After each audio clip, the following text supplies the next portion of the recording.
સહજાનંદ સ્વામી મહારાજની જય, અક્ષર પુરુષોત્તમ મહારાજની જય, શાસ્ત્રીજી મહારાજની જય, યોગીજી મહારાજની જય,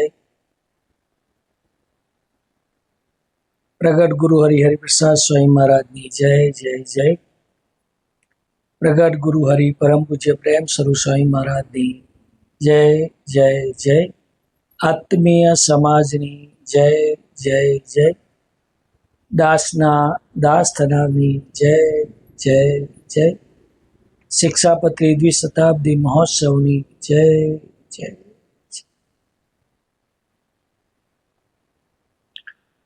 દિવ્ય દેહે બિરાજમાન શ્રી ઠાકોરજી અક્ષર પુરુષોત્તમ મહારાજ, ગુરુ હરિ સ્વામી શ્રી તથા સૌ ધામના આત્મિક મિત્રો,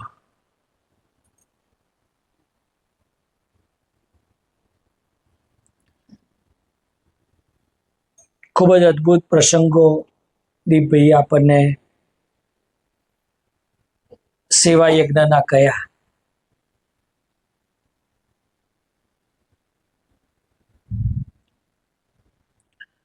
ભગવાન આપણા સૌના જીવનમાં અનુભવ તો કરાવે છે, પણ એને કેટલા આપણે પોતાના બનાવીએ છીએ એ મહત્વનું છે.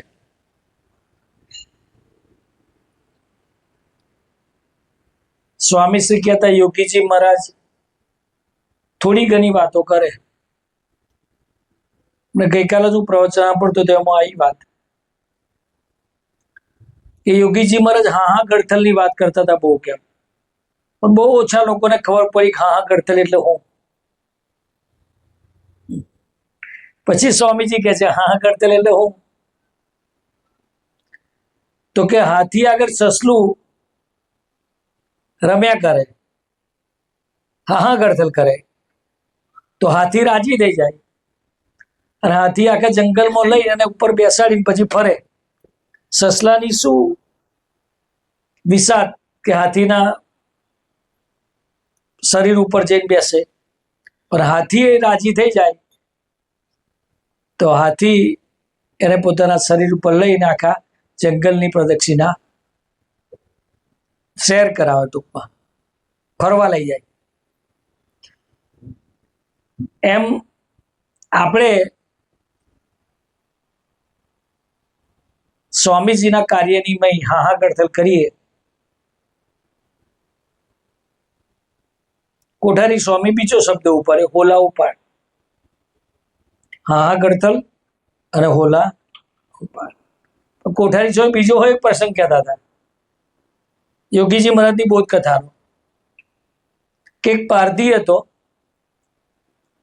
એને બધા પક્ષી પકડવા માટે ચન નાખ્યું, એટલે પક્ષીઓ બધા ચન ખાવા માટે આવ્યા. એટલે પારધી રાહ જોઈને બેઠેલો, એટલે પારધીએ જાળ ફેંકી અને બધા પક્ષીઓને ઓલાઓ બધા આવેલા એને પકડી પાડ્યા. પછી એમાં એક હશે કોઈ લીડર ટાઈપનો હોલો, બધા ફરફડ ઉડવા હાડું પણ ઉડી શકાય. પછી પેલા ઓલાને કહ્યું, બધાને ભેગા કર્યા, આપણી જેમ સભા કરી, આપણી ભાષામાં કહીએ તો. પછી બધાને કહ્યું કે આપણે એક જ ઓકર ઓડીશું તો ઉડાય નહીં, એના કરતા બધા હાથે ઉડીએ.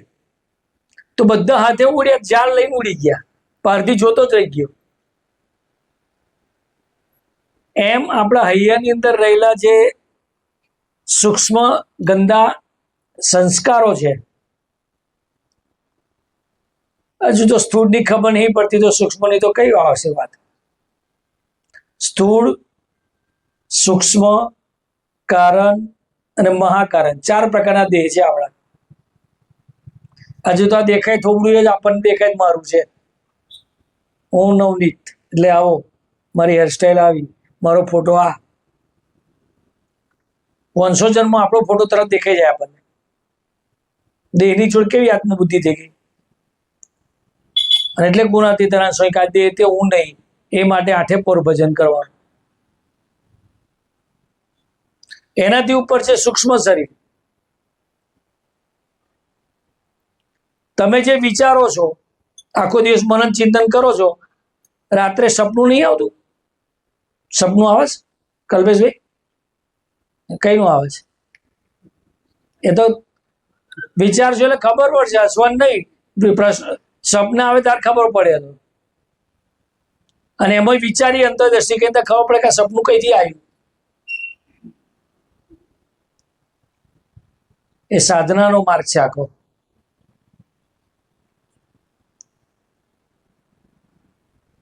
સાયન્સ એવું કે છે તમે જે વિચારો છો એ વિચારો સૂક્ષ્મ શરીરની અંદર ચિત્તની પ્લેટમાં સ્ટોર થાય છે, અને પછી તમે ઊંઘમાં એ વિચારો પાછા ફરી આવે બીજા સ્વરૂપે. ઘણી વખત તમને એવા સ્વપ્ન આવે કે તમે કોઈ વિચાર્યું હોય ના હોય એવો પ્રસંગ આવે તમારા જીવનમાં સપનામાં. ન તો પેલા એક જણ રાજાના છો, પેલા એક છોકરાને સપનું આવ્યું કે 3 ચક્રવર્તી રાજા થવાનો 3 સ્ટેટનો. કેમ? આ યોગીજી મહારાજની બોધ કથામાં જ છે. તો પેલી એની માએ પૂછ્યું, ખાવાનું છોડી દીધું? જયંતિભાઈ ખાવાનું છોડે કોઈ? ભલે મારે ભજન ગાવાનું હોય પણ તેલ વાળું ખાવાનું એટલે ખાવાનું જ. ભજન ગાવા માટે બી તેલ છોડવું પડે. સ્વરને સારો બનાવો હોય, ચોખ્ખો બનાવો હોય, મધુર બનાવો હોય. હા, આ બધું સાયન્સ છે. તે પેલીની માએ કહ્યું, બેટા ખાઈ લે. તકે ના ખાઉં. તકે કમ? તકે મને સપનું આવ્યું છે. તકે શું સપનું આવ્યું? તકે તાર પેટમાં ના સમાય એવું છે. 2 દિવસ સુધી ના ખાધું, 3 દિવસ સુધી ના ખાધું. એટલે પછી ડોક્ટર પાસે લઈ ગયા. ડોક્ટર વૈદ્ય ના ખાયું. પછી રાજા પાસે લઈ ગઈ પેલી એની માં કે રાજા તમે કઈ સમજાવો ના છોકરાને, ખાતો નહીં. એટલે રાજાને કહ્યું, રાજાને બી કહ્યું પેલા છોકરાએ કે તમારા પેટમાં સમાય એવું નહીં કે સપનું મારું. એટલે રાજાને ચીડ ચડી કે મારા પેટમાં સમાતું નહીં, ચાલ દેશ નિકાલ થા. દેશમાંથી બહાર કાઢી મૂક્યો છોકરાને એકલા. બીજા દેશમાં ગયો. આખો પ્રસંગ છે લોબો, ટૂંકમાં કહું તમને. બીજા દેશના રાજાને ત્યાં ગયો, નોકરી રાખ્યો. તો કે શું કરીશ? કે ઘોડાને હું બધી સારવાર કરીશ. તો ઘોડાની બધી સારવાર કરતો હતો. એ આખો પ્રસંગ છે, અડધું મને યાદ છે, અડધું નહીં યાદ. પછી એ ઘોડાની સારવાર કરતો હતો એવા બીજા રાજાએ ચડાઈ કરી. એટલે પેલા રાજાએ એ બધા ઘોડાઓ હારા હતા એને બોલાયા. પછી એટલે પેલા પારખી લીધો ઘોડો કે આ ઘોડો રાજા કોમનો નહીં તમારો. તકે કમ? તકે નીચું જોઈને ચાલે છે. નીચું જોઈને ચાલે એટલે અસલ ઘોડાનું દૂધ પીધેલું નથી. એમ રાજાને ખબર પડી કે ચતુર માણસ છે એમ. એટલે એની જોડે રાખ્યું, તું મારી જોડે રહે. પેલા રાજાએ ચડાઈ કરી કે અમે ચડાઈ નહીં કરીએ, 3 પુતળીઓ આલીએ જ. કેમ? આ 3 પુતળીનો જવાબ તમે આલો તો અમે તમારી પર ચડાઈ નહીં કરી. એટલે પેલાને વિચાર આવ્યો કે હોમેના રાજ્યમાં કોઈ બુદ્ધિશાળી માણસ છે કે નહીં, ચકાસણી કરવા પુતળીઓ મોકલી. કાકા પાછું ઈરાન જેવું થાય તાર અમેરિકા યુદ્ધ તો કરી નાખ્યું પણ ખબર ના પડી કે ઈરાનમાં તાકાત કેટલી છે. એટલે પેલા તાકાત તપાસવાળું 3 પુતળીઓ મોકલી. એટલે પેલા રાજાએ વિચાર્યું કે 3 પુતળીનું વજન હરખું, આકાર હરખો, કોઈ જાતનો બીજો ફેરફાર નહીં, તો અનિયમિતથી શું સાબિત કરવાનું? કેમ? તો કે આ પુતળીની કિંમત સાચી તમે જણાવો તો અમે તમારી પર હુમલો નહીં કરીએ, યુદ્ધ નહીં કરીએ. એટલે રાજાએ બધાને બોલાયા, ચતુર બધા માણસો, કોઈનાથી થઈ નહીં. પછી રાજાએ પેલા છોકરાએ કહ્યું, રાજાજી હું પ્રયત્ન કરું? તકે કરો. એટલે જોઈ બધી પૂતળી લઈ. પછી જારની નાની નાની ગોળીઓ બનાવી, જાર જેટલી, અને એક ગાળ નાખી પૂતળીના મોડામાં, તો પાછળ ઝડપથી નીકળી ગઈ. બીજી પૂતળીમાં નાખી મોડામાં, તો પેટમાં રહી. ત્રીજી કાનમાં નાખી તો બીજા કાનમાંથી નીકળી ગઈ. એટલે બધી લખી નાખી કે આ પૂતળીની કિંમત ફૂટી બદામની છે. પછી જે પેટમાં રહી ને એની કિંમત લખી કે આ પૂતળીની કિંમત આંકી શકાય એવી નથી. આ 3 ચિઠ્ઠીઓ લઈને પેલો ગયો આંબે, એટલે પેલા એ લાગ્યું કે આ તો કોઈ સારો માણસ, બહુ હોશિયાર છે રાજાના દરબારમાં કોઈ. એટલે તપાસ કરાઈ, કોણ છે? તો કે ભાઈ આ તો રાજાની ત્યાં એક નોકર છે, ઘોડાનું પેલું શું કહેવાય એને, તબેલો, એની મેઇન નોકરી કરે છે છોકરો. તો કે બોલાવો કે આપણે આપણી દીકરીનું મેરેજ એની જોડ કરો, કે બહુ હોશિયાર દીકરો છે. તો એને રાજ મળી ગયું. હવે આજે એમ રહેતો તો એનું રાજ મળી ગયું. હવે આ બે રાજ ભેગો થયો, એટલે આ જેને દેશ નિકાલ કર્યો તો એ રાજાને ખબર પડી કે કોઈ ચક્રવર્તી રાજા થયો છે. બે રાજ્યોનો ભેગા રાજા, એટલે કે એનું સન્માન આપણે કરીએ. તો એનું સન્માન કરવાને બોલાયો. એટલે સન્માન બધું પત્યું. પછી પેલા રાજાએ, ચક્રવર્તી રાજાએ પૂછ્યું પેલા રાજા કે તમે મને ઓળખ્યો? તો કે ના. તો કે તમે મને કાઢી મૂક્યો તો એ? તો કે તું એ? તો કે હા. તો કે તને તો સપનું આવ્યું હતું? તો કે મને આ જ સપનું આવ્યું હતું કે હું તો ચક્રવર્તી રાજા થવાનો છે. હવે તે ઘડી મેં જો તમને કહી દીધું તો તમને ફોસી સજા હાલત, બહાર નીકળવા દે. એમ કહેવાનો મતલબ એટલો છે. કઈથી વાત આવી હતી આપણી?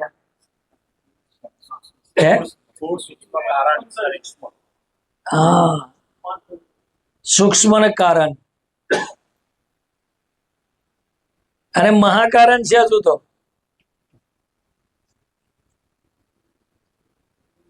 જેને લઈને જન્મ છે આપણા બધા. ભાઈ આ બધા કઈ યાર નાખો છો તમે? એટલું કોણ અમારે શું કરવાનું? એટલું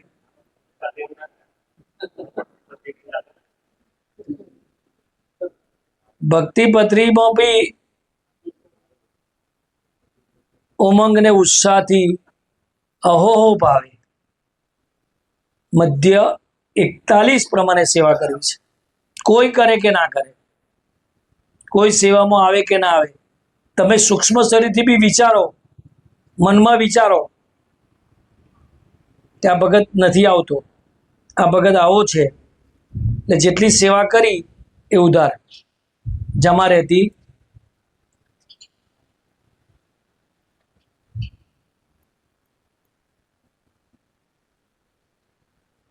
અને આપણને સેવામાં જવાનું મન ન થાય. દીપભાઈ સરસ એમની મેં મહારાજ બોલ્યા, પ્રથમ 16નો લોક કહેવાય. મને બી નવું જાણવાનું મળ્યું. ભગવાન અને સંત જે વચન કહે તેને પરમ સત્ય કરીને માને, પણ એ વચનને વિશે સંશય કરે નહીં, તો જાણીએ જે તેને વિવેક છે. પહેલો જ વિવેક આવ્યો. આપણે તો સેવામાં જવાય જવાનું, બાકી જવાનું તાત્પુરા. કેવું? કોઈ કહેવાનું જ નહીં. હા, એટલે ગોપાળાન સ્વામી હતા, એક ભાઈ સભામાં આવ્યા, એનું નામ ભૂલી ગયો કે વરસાદ પડતો હતો, તે બહાર મૂકેલી હતી તપેલી. તો ગુણાતીતાન સ્વામી એવું કહ્યું કે ભગત પેલા પગ ધોઈને આવો. તે જતા રહ્યા. તો પછી 2-4 વખત સભામાં ના દેખાયા. એટલે ગુણાતીતાન સ્વામી પૂછ્યું કે ભગત આવતા કેમ નહીં? ગુણાતીતાન સ્વામી પૂછે છે કે ગુણાતીતને કહેજો પગ ધોઈને આવીશ. કેટલો અહંકાર! સેવા કરવાનો બી અહંકાર હોય એટલે મધ્ય 41 પ્રેમ સ્વામી ગુટાવે છે. માન ટળે ભાવે સેવા કરવાની છે. મધ્યનું 25 વાંચીએ એટલે ખબર પડે. નાનું જ પેરેગ્રાફ વાંચીએ આપણે. મેં કાઢ્યું હતું પ્રથમનું 63, તમે વાંચી લેજો. પણ આવા મહારાજ બીજા ચેપ્ટર પર લઈ આવ્યા. ભગત મધી બોલ્યા ભક્તિ કથની જ વાત કરો, બીજી ના કરતા. આપણે એમાં સાચું માનીએ એટલે મધ્યનું 25 પર જતા રહીએ. આપણે કરતા હતા તો માનવાના છે ને. હે ચાલો મહારાજ. બાકી જો અમે કાઢેલું હતું પ્રથમનું 63, 1-2 લીટી એની વાંચી લઉં. નૃસિંહાનંદ સ્વામીએ પૂછ્યું છે ભગવાનના નિશ્ચયમાં કસર હોય તેને કેવા સંકલ્પ થાય? આ પાછું તેનું થઈ જાય. આપણને કેવા વિચાર આવે ભગવાનમાં નિશ્ચયમાં કસર હોય? મનાવ્યું તો ખરું કે ભાઈ સ્વામીજીએ કહ્યું છે પ્રેમ સ્વામીમાં ભગવાન સ્વામિનારાયણ પ્રગટ છે, સ્વામીજી એમની થકી કામ કરે છે એવું સ્વામીજી કહીને ગયા છે. એની સાથે દોસ્તી કરશો છેલ્લો જન્મ થશે એવું કહી ગયા છે. એટલે નિશ્ચય તો થોડોક થયો જ આપણને, નિશ્ચય તો એવો થયો છે.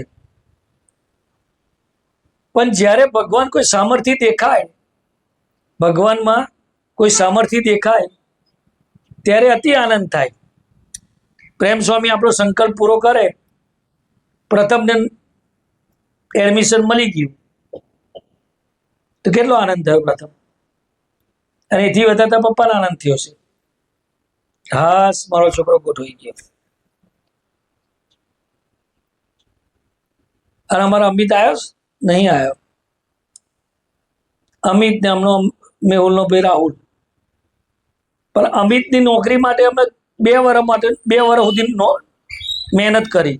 તે કરીએ અજય એન્જિનિયર થઈ ગયો, 2 વર્ષ સુધી મહેનત કરી. બધાને કહીએ ગોઠવા દે તો એનું ના ગોઠવાયું, અને સભામાં નવો જ આવ્યો છોકરો એનું ગોઠવાઈ ગયું, અને 2 વર્ષ સુધી અમને એમ ફર્યો. પણ કોઈ દિવસ સેવામાં મોરાસ લાયો તો ભગવાન એને રોડ પર રાખ્યો. ભગવાનની ક્યાં દેર છે, અંધેર નહીં. હા, ઉધાર ગવર્મેન્ટ નહીં આપણી, પણ ભગવાને દરેકનો આત્માનો ચાર્ટ અલગ અલગ ગોઠવેલો.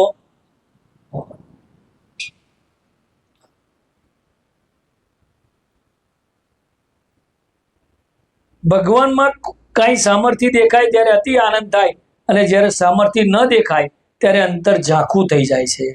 ઝાંખું એટલે ખબર પડી, આ ચશ્મા હું ના પહેરું પણ ચોખ્ખું દેખાય. આ તો છે જ ઓરિજિનલ, અંદર લખેલું કમ્પ્લેટ છે, પણ આ ના પહેરું તો ઝાંખું દેખાય. એમ આ પુરુષ તો કમ્પ્લેટ જ છે, એમાં કોઈ પ્રોબ્લેમ છે? આ દિવ્ય રસગણ મૂર્તિ છે, પણ વચ્ચે માયાનું પટળ આવે ને, પલળ, શું કહેવાય ને, પરળ કે શું કહેવાય, આવરણ. બોલો કોણ બોલ્યું? હે, હે, ધ્રુવ દેખાય આવરણ.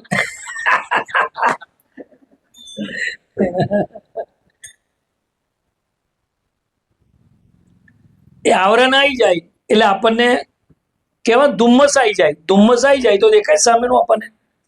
વસ્તુ તો ત્યાં ઓરિજિનલ હોય જ, પણ વચ્ચે ધુમ્મસ આવી જાય છે તો એક્સિડન્ટો કેટલા થઈ જાય છે.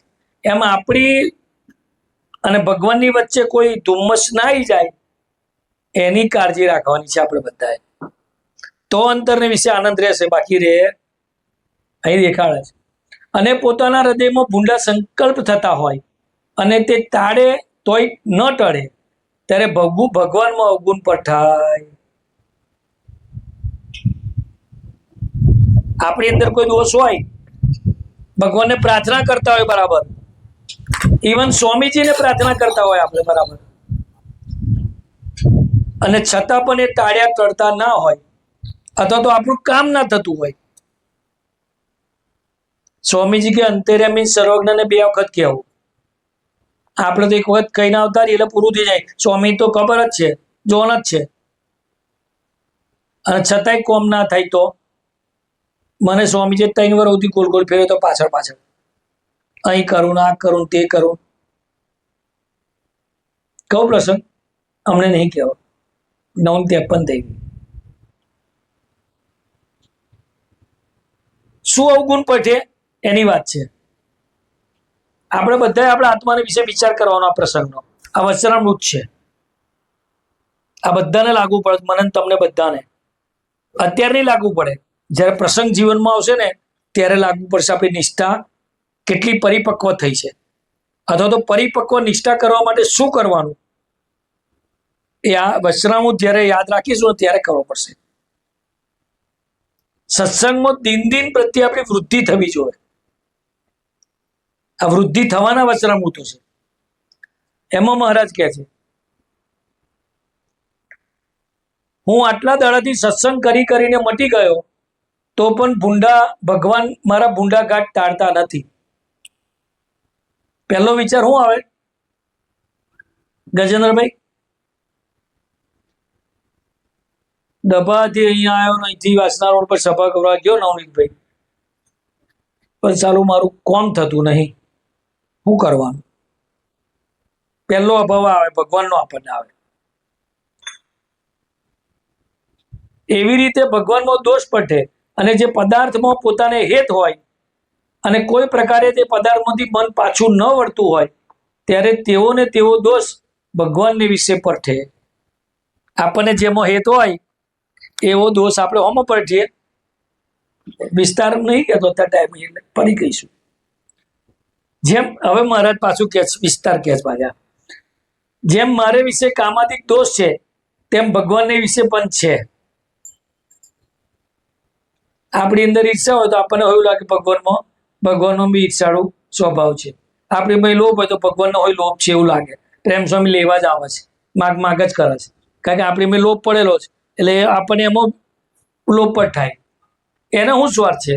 82 વર્ષની ઉંમર થઈ, ભેગું કરીને કઈ લઈ જવાના ઉપર ના, એ લઈ જઈને આપણને સુખી કરવા માંગે છે.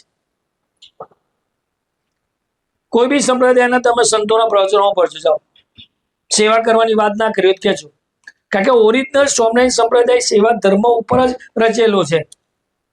સેવા ધર્મ પરમ ગહનો યોગી નામ અપી ગમ્ય. ધ્યાનીઓને, યોગીઓને, તપસ્વીઓને આ માર્ગ અગમ્ય રહ્યો છે. એક જ માર્ગ એવો છે સેવાનો માર્ગ, જેમાં દેહભાવ ને દેહાભિમાન બેવ ટળે. અને એથી વિશેષ માન વગરની ભક્તિ જો કરીએ તો ભગવાન રાજી થાય.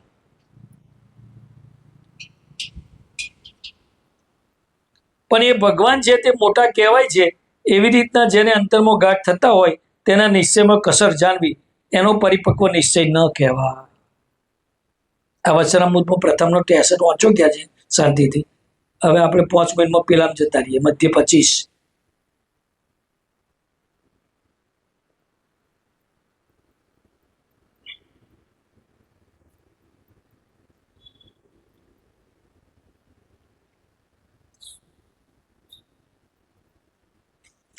પછી શ્રીજી મહારાજે સર્વે પરમહંસને કહ્યું છે, સાંભળો, અમે એક પ્રશ્ન પૂછીએ છીએ.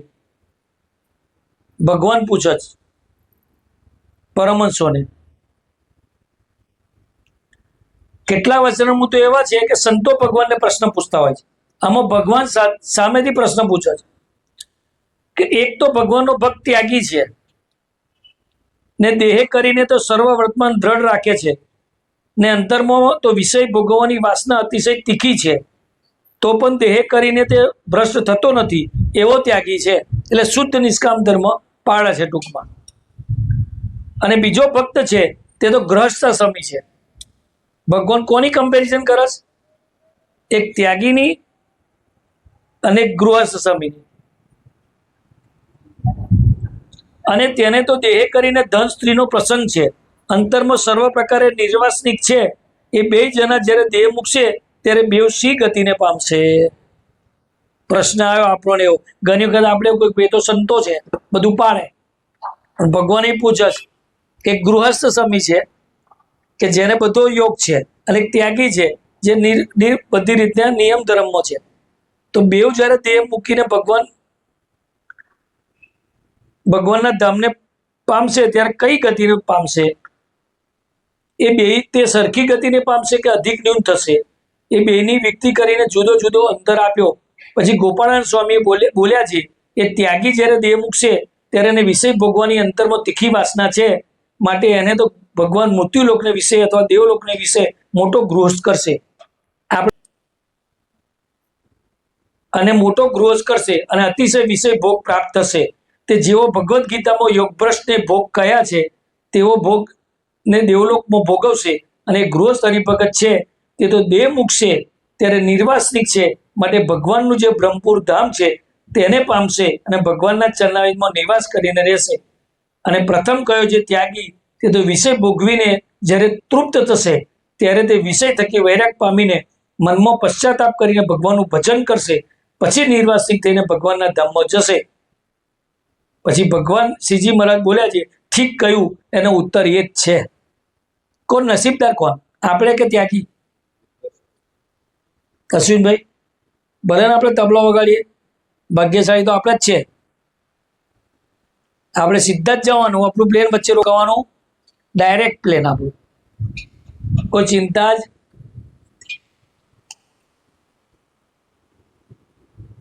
હવે સાંભળજો, જે વાત માટે મેં આ પેરેગ્રાફ કર્યો એની વાત કરું છું. 2 જ મિનિટ. હા, પછી સ્વયં પ્રકાશાનંદ સ્વામીએ પ્રશ્ન પૂછ્યો છે, હે મહારાજ, જેને કરીને ભગવાન અતિશય રાજી થાય એવું કયું સાધન છે? છેલ્લો પેરેગ્રાફ ખોલ્યો જોઈ લેજો. પછી શ્રીજી મહારાજ બોલ્યા છે, જ્યારે ઘરમાં એક પણ મન અન્ન નતું મળતું ને ત્યારે જેવી સંતની ઉપર પ્રીતિ હોય ને જેવું દીનપણું હોય, અને પછી તેને 1 ગામનું રાજ આવે અથવા 5 ગામનું રાજ્ય આવે અથવા 50 ગામનું રાજ્ય આવે અથવા 100 ગામનું રાજ્ય આવે અથવા સર્વે પૃથ્વીનું રાજ્ય આવે, તો પણ સંતની આગળ જેવો કંગાલ હતો ને દીન આધીન રહેતો હતો, તેઓને તેઓ જ પ્રીતિએ યુક્ત થકો દીન આધીન રહે. તેમજ ઇન્દ્રલોક તથા બ્રહ્મલોકનું રાજ્ય પામે તો પણ સંતની આગળ તેઓને તેઓ દીન આધીન રહે. અને ત્યાગી હોય ને તે જેવો પ્રથમ ગરીબ હોય અને જેમ સૌ સંતની તેલ ચાકરી કરતો હોય ને તેવી ને તેવી જ પોતાનામાં ભગવાન જેવા આશ્ચર્ય આવે તો પણ કરતો રહે, પણ સાધુ સાથે પિતરાય દાવો બાંધે નહીં ને બરોબરિયાપણું કરે નહીં, એવા જેના લક્ષણ હોય તેની પર ભગવાન અતિશય પ્રસન્ન થાય. હવે પ્રશ્ન આજ આવ્યો, સત્સંગમાં આપણે આયા, આપણે ગઈ વખતે દ્રષ્ટાંત આપ્યું હતું. હે ના, એ નતું. સત્સંગમાં પહેલે દિવસ આવો તમે તો કેટલો બધો તમને બધાનો આનંદ થાય, કેટલો બધો બધાનો ગુણ રહે, કેટલા બધા મોટા માનો તમે બધાને માનો ને. પણ સત્સંગમાં તમે આયા, ભજન ગાતા શીખ્યા, ગોષ્ઠી કરતા શીખ્યા, કેસ્યો વગાડતા શીખ્યા, કંઈક તમારી અંદર સમજણ આવી, ભગવાને તમને વૃદ્ધિ કરાવી, અથવા તો ભગવાને તમને ધન આપ્યું, તમને સારી આવડત આપી, પછી તમે નાના સેવકને એટલો મોટો માનો સભામાં આવો તો ભગવાન જેવા આશ્ચર્ય આવે. પ્રેમ સ્વામી મહારાજ અહીંયા બિપિન માસનથી આવેલા, રાતનો સુમાર હતો, ત્યાગ સ્વામી બી પધાર્યા હતા. આપણી સુવર્ણ તુલા થઈ ને ઠાકોરજીની, એની પહેલા મેં બૂટ ઉપર કાઢેલા. હવે મારા બૂટને ત્યાગ સ્વામીના બૂટ હરખા છે આમ દેખાવમાં. તો પ્રેમ સ્વામી નીકળ્યા, ત્યાગ સ્વામી સીધા નીચે ઉતરી ગયા, એમને ખબર હતી બૂટ મારા નીચે છે એટલે નીકળી ગયા. પ્રેમ સ્વામી નીકળે એટલે પ્રેમ સ્વામી પાછળ હું નીકળ્યો, પ્રેમ સ્વામીને આપણે પહેલા નહીં કરવા દઈએ. તો પ્રેમ સ્વામી બૂટ જોયા તો એમને એવું લાગ્યું કે ત્યાગ સ્વામીના બૂટ છે, એટલે એમને 2 બૂટ લઈ લીધા અને કે ત્યાગ સ્વામી તમારા બૂટ અહીં છે. મેં કહ્યું સ્વામી ત્યાગ સ્વામીના નહીં. ત્યાગ સ્વામી કે સ્વામી મેં તો પહેલા લીધા. પણ આટલા મોટા ગાદીપતિ હોવા છતાં ત્યાગ સ્વામીના બૂટ અહીં પડ્યા છે તો હું લઈ લઉં, એ ગરીબ અવસ્થાની વાત મહારાજ વચનામૃતમાં કરે છે કે ભગવાન જેવા આશ્ચર્ય આવે તો બી દીનાધીન રહે ભગવાનના ભક્ત આગળ. સ્વામીજી ઓસ્ટ્રેલિયા પધાર્યા હતા બોસ સ્વામી જોડે, તો બોસ સ્વામીના હોય ચપ્પલ લઈ લીધા હતા, એવું નહીં ત્યાગ સ્વામીને જ લીધા હતા એકલા. એની નજરમાં કશું મોટું નહીં, નાનું નહીં, કોઈ સમજણ વાળો નહીં, કોઈ અનસમજણ વાળો નથી, કોઈ તવંગ ઘરે નથી અને કોઈ ગરીબી નથી, બધું જ હરખું છે. જ્યાં જોયું ત્યાં રામજી બીજું ન પાસે રે, એવી અવસ્થા છે. છતાં પણ નાનામાં નાના હરિભગતના દાસાનું દાસ થઈને રહે છે. આપણે સેવા ભક્તિ આવી કરવાની છે.